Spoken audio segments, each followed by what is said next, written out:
você já não pertence mais à minha religião. Isso que o sumo sacerdote, a maior autoridade, expulsou Jesus da religião judaica. E não podiam falar com ele. Ele foi daquele que hoje chamaríamos de excomungado vitandus. Aquele excomungado que a gente deve evitar, que nem pode falar. As pessoas não podiam mais entrar em contato com Jesus. Um judeu não podia entrar em contato com Jesus. Foi proibido pela religião judaica, então ele morreu fora da religião judaica. Mas os judeus eram contra Jesus? Eles eram religiosos. Mas eles eram contra Jesus? O Novo Testamento reforça muito essa oposição dos fariseus contra Jesus. Talvez não tenha sido todos, né? Que houve fariseus que seguiam Jesus, né? Mas a religião oficial judaica, isso eu quero insistir, essa excomungou Jesus. A religião, mas representada fundamentalmente pelo sumo sacerdote, que era saduceu. Entende? O sumo sacerdote, que é o papa deles, né? Esse expulsou Jesus. O sinédrio, que era, vamos dizer, o concílio Vaticano II deles, expulsou Jesus. O sinédrio, junto com o sumo sacerdote, condenaram Jesus.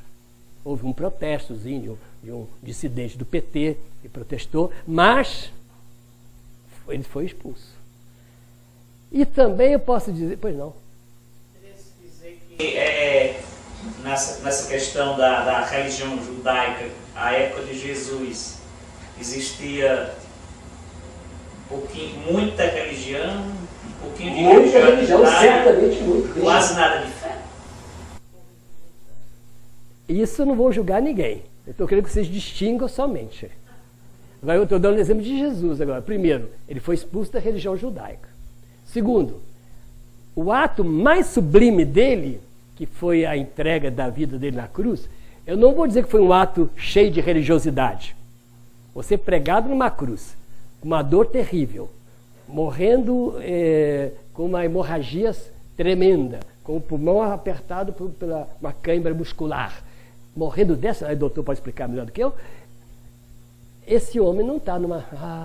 que coisa suave. A gente que canta ó doce cravo, ó doce cruz, nós que cantamos, não foi nada doce nem ó santo lenho, lenho terrível. Agora, o que sobrou dele? Fé. Pai, em tuas mãos entrego o meu espírito e morre. A fé, sim. Perfeita. Aí sim. No caso dele, ele chegou ao extremo para dizer para a gente, eu posso ter fé sem religião nenhuma. E naquele momento não senti nenhuma consolação religiosa. E continuo firme na fé. É possível. Ok? Então é possível. Agora, normalmente, nós seres humanos, precisamos que a nossa fé seja com um pouquinho de bálsamo, um perfumezinho, um desodorante francês. Ajuda a nossa fé. Então a gente cria, faz uma cerimônia bonita, a gente canta. Isso não é nada mal. Para quê? Para que a minha fé possa ser, de certa maneira, ajudada. Claro? A religiosidade ajuda a fé. Eu vou comprometer melhor, vou ter mais coragem, porque estou mais ali alegre, mais feliz, mais contente. Então a religiosidade, ela agrada a gente, ela é importante para que a minha fé fique gostosa. É muito melhor ter uma fé gostosa que uma fé duríssima, difícil, né?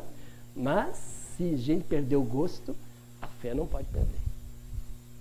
Pois o Beto conta, né, na carta de prisão, ele estava aqui na prisão. Não podia nem assistir missa, porque não tinha missa. Raramente, e muitas vezes quem vinha celebrar a missa era um capelão que era comunado com o sistema repressivo. Então que não dava devoção nenhuma nele assistir a missa daquele capelão, que era amigo dos militares, que cobertava a tortura, tudo isso. Então essa pessoa, religiosidade não tinha nenhuma. O que ficou? A fé. A fé, a oração, a experiência mística, nesse sentido de fé. Mas não esse contorno, porque morar na prisão, atrás de grade, preso lá, não dá nenhum gostinho de religiosidade. Sobra pouco disso. Mas talvez essa fé fique muito mais pura e mais profunda. Muito mais forte. Agora vamos começar o cristianismo. Para isso que eu tenho essa explicação. O cristianismo nasce muito mais como fé. muito pouca religião. Pois a gente tem saudade daquele tempo. Como é que os cristãos celebravam a Eucaristia? Não celebravam a Eucaristia no sentido que nós conhecemos. Você, pai de família, jantando, aí com seus filhos, seus parentes, diz, olha gente, vamos lembrar de Jesus? Vamos, aqui. Este é o pão, está Jesus aqui, está o cálice, pronto, lembrar. Aquela oração que é feita geralmente no almoço ou na janta, a oração relativa à comida, Sei. é religiosidade ou é fé? Depende de você. Não, estou pensando a oração. Eu sei, eu vou dizer o seguinte, vamos pegar, ótimo, o exemplo é muito bom. Se você cumpre, porque o pároco disse, você está cumprindo um ato religioso. É uma religião que te ensinou a fazer isso. Né? Sua mãe disse, seu pai disse, o vigário pregou. Olha, gente, cristão reza antes de comer. Viu, Dona Maria? Reza com seus filhos. Aí a Dona Maria reza com seus filhos. Isso é religião. Ok? Agora a Dona Maria ensina as criancinhas que ela deve botar a mãozinha assim e fechar os olhinhos. Aí a Dona Maria está ensinando esse ato da religião que ele seja também expressão de religiosidade. E a Dona Maria disse, olha, nesse momento você entra em contato com Jesus, o nosso Salvador, fé. Aí a Dona Maria ensinou as 3 coisas. Agora a Dona Maria não, muito severa. Tem que fazer o que o padre mandou. Ah, mas eu não estou... Tem que fazer o que o padre mandou. Eu não sinto devoção não, faz mas não. Mas não quer dizer nada, não faz mas não. É só religião. Eu não sinto nada, zero religiosidade. Eu não tenho fé, não adianta rezar para quê? Então não tem fé, então é só religião. Não, eu e Deus, nós nos entendemos, aceito Deus, não preciso rezar, não preciso fazer isso, mas eu acredito nele, fé. O ideal é que as 3 funcionem juntas. É isso que a Igreja Católica quer. É as 3 articulando. Mas, olha bem, gente, a tendência da religião, ela tem dentro dela uma espécie de pecado original. Por isso Jesus criticou tanto a religião judaica. De ficar autoridade e poder. E o poder não tem fé, em geral. O poder quer impor a sua vontade. E não é a vontade sua que interessa, interessa é a palavra de Deus. Esse é o grande problema da religião. A religião ela tem uma tendência a perder. Então, vou falando do cristianismo agora, nosso tema, né? O cristianismo, ele nasce o quê? Nasce com muito pouca religião.